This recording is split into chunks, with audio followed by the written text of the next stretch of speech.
Hey, welcome to Kauffman. Welcome to Kauffman. Wow, that's how tired I am today. Welcome to Kauffman Writes. I'm Kauffman, and this is your daily creative writing live stream. Why am I here, you ask? Well, last year, December specifically, I set a goal to myself to write for 30 minutes a day, every day, for 1 year. So that's why I'm here every day. I challenged myself to write every day. So far is day 22 out of 366. And I've created about 5 stories so far, surprisingly. It's been fun though. And then tomorrow, I'll be starting on a brand new story. But today we'll be doing Last Scarecrow. I don't know if you've joined me the past couple of days, but we will, it's a post-apocalyptic fairy tale. So I'll be getting to that shortly. But before we hop into that, I want to start off with my first segment, Your Creative Writing Questions Answered. One of the reasons that I started this live stream as well was because I want to provide as much value to you to just help you with your writing, regardless of your skill level, beginner, intermediate, advanced, and hopefully you'll take away something with it. So what I've done is I've cataloged a series of questions that I've gotten and received from writers over time. And all right, let's get into it. So question number 1, what are some tips when creating new characters? So this is really interesting. When, as you know, I'm on a personal quest to create an iconic character because I really care about creating characters that really connect with people. And I think when I'm creating a new character, I ask myself, first off, what is my inspiration? Like, where's the inspiration for the character coming from? And what type of character do I want to create? For this story that I'm working on, I started off with a picture, and then I kind of got like a scarecrow character. So then I started asking myself, like, all right, I'm gonna write a scarecrow. What am I gonna do with that? What are my references? When I think of predominant scarecrows, I think of Wizard of Oz, maybe games. I'm like, all right, well, I want to do something different.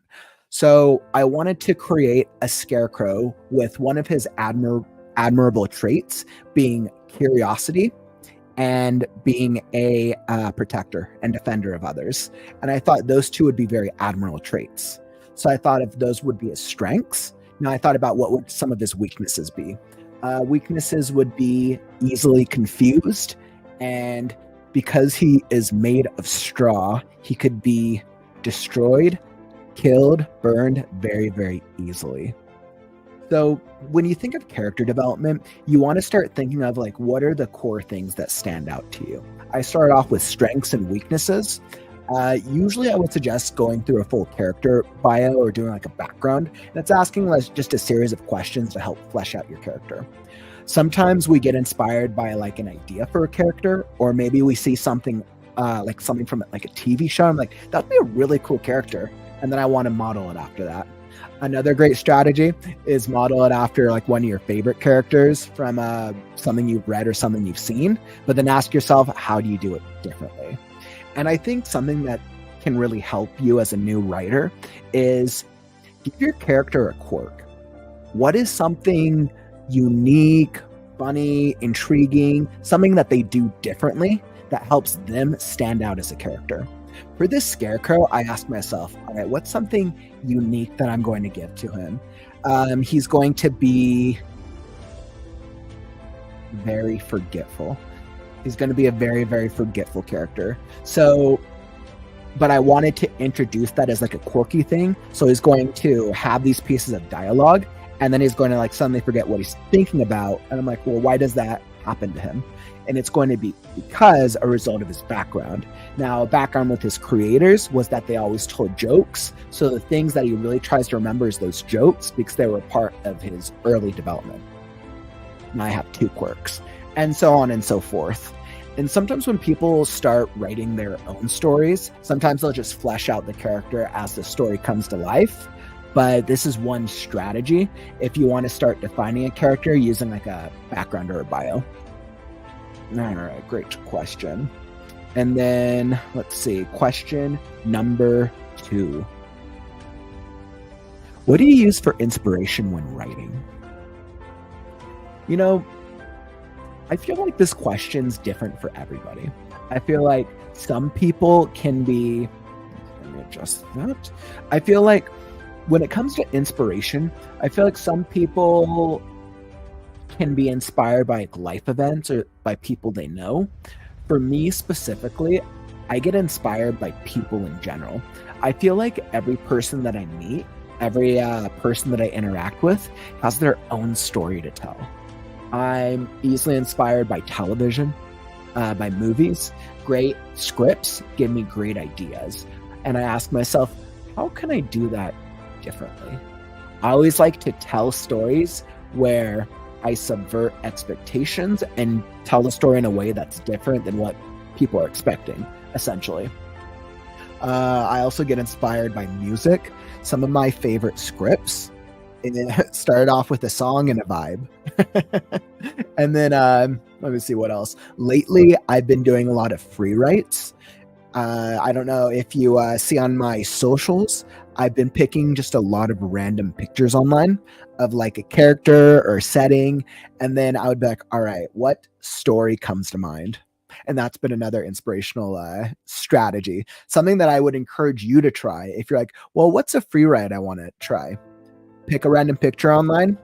What does it make you think of? Go there. All right. And question number 3. What is creative writing and can I make money off it? You know what's interesting is both creative writing and searching for how to make money off creative writing are very hotly searched topics online. There's a very high interest in young individuals who want to go to college or go to school for creative writing. And I think that shows an interest in the arts and people wanting to better express themselves. So after a lot of research, I've been writing my entire life. And I was like, all right, well, what have I been a creative writer my entire life? What type of writing have I been into?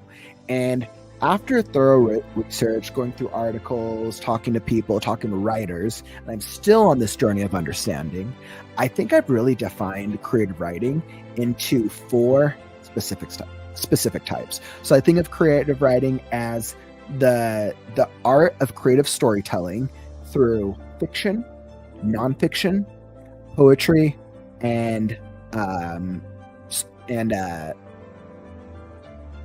fiction, nonfiction, poetry, and drama. I think drama was the one. I was trying to think about like stage play, but I think that's just another portion of creative writing. So the question is, can you make money off of creative writing? If you're an author, you absolutely can. We live in a day and age where you can literally go onto Amazon, you can self-publish a book, and if you advertise it, you can start making money off of each book sold. That's absolutely one strategy. You can leverage creative writing through writing stories, doing storytelling through social media, and grow your brand that way, and then start making money off of marketing and branding. You can also leverage creative writing through blogging. Blogging is another very popular form of creative writing. Let's see, what other ways? You can create your own stories, put them up on a website, and there's another way for you to make money off of it. You can go through popular websites like Medium is a very predominant like blogging website. And let me think, other strategies. Yeah, I think those are just a couple of ideas that come to mind with creative writing. I think that there's a very high interest and that there's definitely a high demand for storytellers. So you can practice it and improve your skill set of creative writing, then approach, like I'd say, a bigger agency or a bigger company for who are in need of creative writing expertise. Make sure that I didn't have any comments on here. Thank you for joining me today. I feel like we got a good amount accomplished. I was able to get a couple questions for you, and I got through about 3 or more pages of the story. I actually feel like I'm in a really good place for tomorrow for building up this dramatic tension and to explore what does the city of a creator's home look like? destroyed years into a post-apocalyptic just world? And what other types of creatures are we going to encounter? So thank you for joining me today for Kauffman Writes. If you joined me on the live stream, thanks for hopping in. If you're watching the replay, I hope these questions, you were able to find value from them. Once again, I'm Kauffman, and I'll catch you on the flip side.